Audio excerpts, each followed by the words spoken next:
نحمده ونصلي على رسوله الكريم أما بعد أعوذ بالله من الشيطان الرجيم بسم الله الرحمن الرحيم.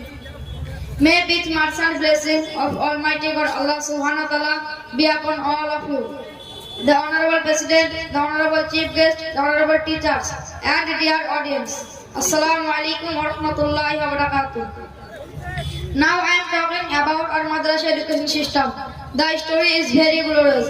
The needful madrasa education was filled by our Prophet Hazrat Muhammad sallallahu alaihi wasallam. When the Holy Quran was revealed to him, the subject of the teaching of the Quran, the hadith, the duties and responsibilities to Muslims. Our madrasa name is Bhumi Chandipur Bhattacharya Islamia Madrasa. It is a big madrasa. It has more than 100 students and 12 volunteer teachers.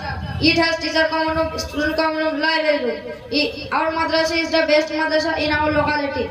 The result of our madrasa is